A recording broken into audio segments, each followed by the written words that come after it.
Hari ini pemerintah memutuskan bahwa kenaikan tarif PPN dari 11% menjadi 12%.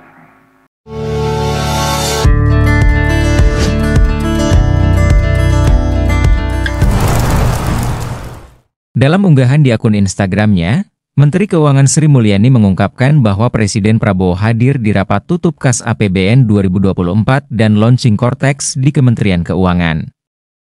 Presiden Prabowo mengumumkan mengenai kebijakan PPN sesuai amanat UU Harmonisasi Peraturan Perpajakan UU 7 Tahun 2021. Seluruh barang dan jasa yang selama ini menikmati bebas PPN, tetap bebas PPN atau PPN 0%, sesuai PP 49 Tahun 2022. Seluruh barang dan jasa yang selama ini dikenakan PPN 11% tidak mengalami perubahan PPN yang dibayar, artinya tidak ada kenaikan PPN dan tetap membayar PPN 11%. Barang mewah yang dikenakan PPN 12% adalah barang yang saat ini dikenakan PPNBM pajak penjualan atas barang mewah yang diatur dalam PMK 15 Tahun 2023 dan PMK 42 Tahun 2022 seperti pesawat pribadi, kapal pesiar, yacht, rumah apartemen kondominium mewah dengan harga di atas 30 miliar rupiah, dan kendaraan bermotor mewah. Pajak dan APBN adalah instrumen untuk mewujudkan keadilan dan gotong royong, menjaga masyarakat dan perekonomian dan harus berpihak pada rakyat.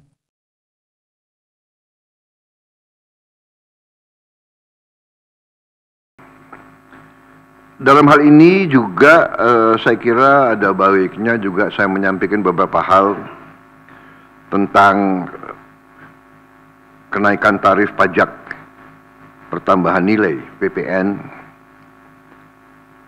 yang mungkin masih ada suatu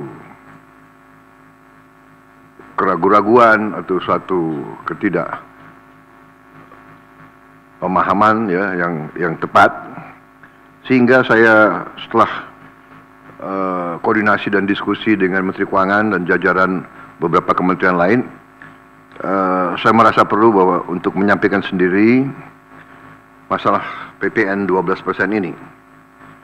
Jadi saudara-saudara sekalian, kenaikan tarif pajak pertambahan nilai menjadi 12% ini merupakan amanah, merupakan perintah dari Undang-Undang Nomor 7 Tahun 2021 tentang harmonisasi peraturan perpajakan.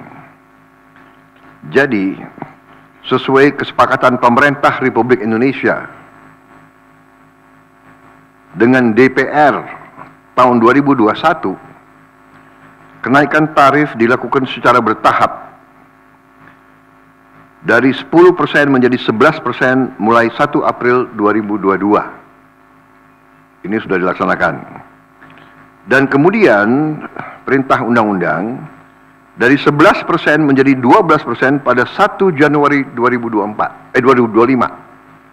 besok. Kenaikan secara bertahap ini dimaksud agar tidak memberi dampak yang signifikan terhadap daya beli masyarakat, terhadap inflasi, dan terhadap pertumbuhan ekonomi.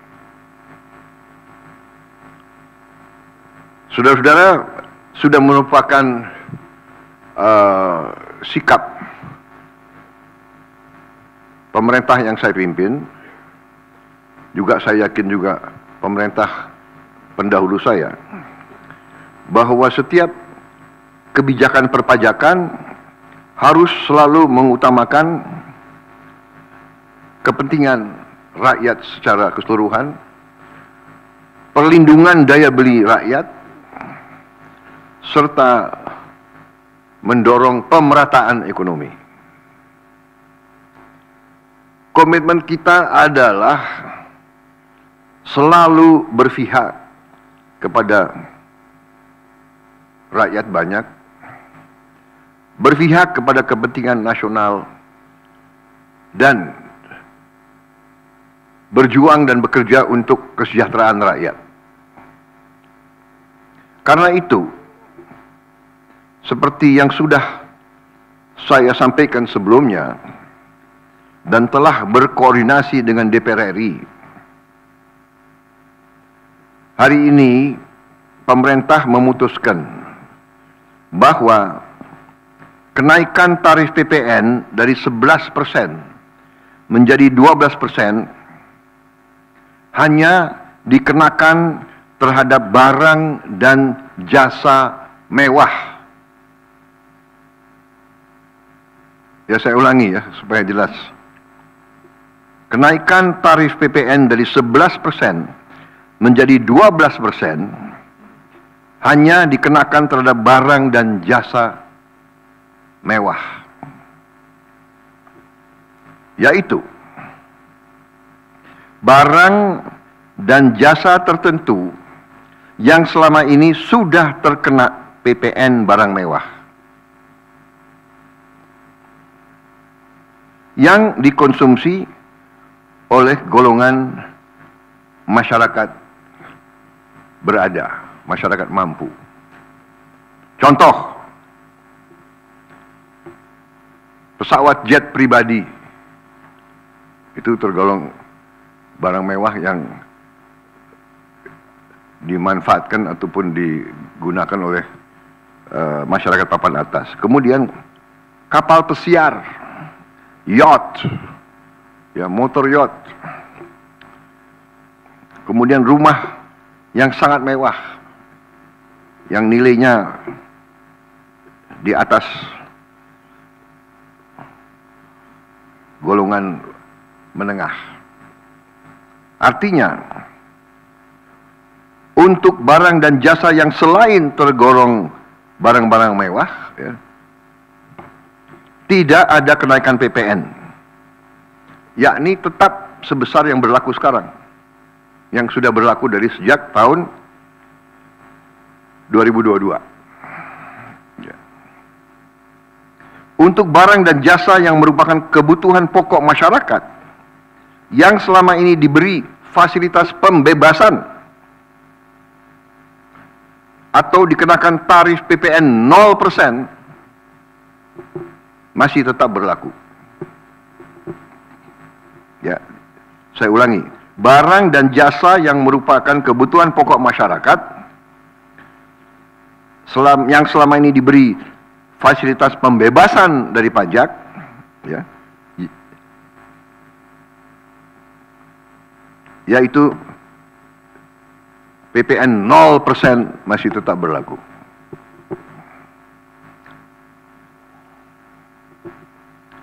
Pemerintah telah berkomitmen memberi paket stimulus.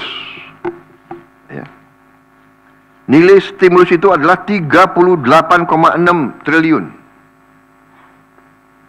Seperti yang pernah diumumkan sebelumnya. Bantuan beras untuk 16 juta penerima bantuan pangan, 10 kg per bulan. Diskon 50% untuk pelanggan listrik dengan daya maksimal 2200 volt. Pembiayaan industri padat karya. Ya. Insentif PPh pasal 21 bagi pekerja dengan gaji sampai dengan rupiah 10 juta per bulan. Kemudian bebas PPh bagi UMKM beromset kurang dari 500 juta per tahun dan lain sebagainya. Jadi paket stimulus ini nilainya semua adalah 38,6 T. Untuk barang dan jasa yang dibutuhkan oleh masyarakat banyak, yang tetap diberi pembebasan PPN, yaitu tarif 0%, antara lain kebutuhan pokok, beras, daging, ikan, telur, sayur, susu segar, jasa pendidikan, jasa kesehatan, jasa angkutan umum, rumah sederhana, air minum. Saudara-saudara, dengan ini saya kira sudah sangat jelas bahwa pemerintah akan terus berupaya untuk menciptakan sistem perpajakan yang adil dan pro rakyat. Saya kira hal-hal yang lebih teknis akan ditindaklanjuti oleh kementerian-kementerian yang terkait dan semua lembaga yang terkait.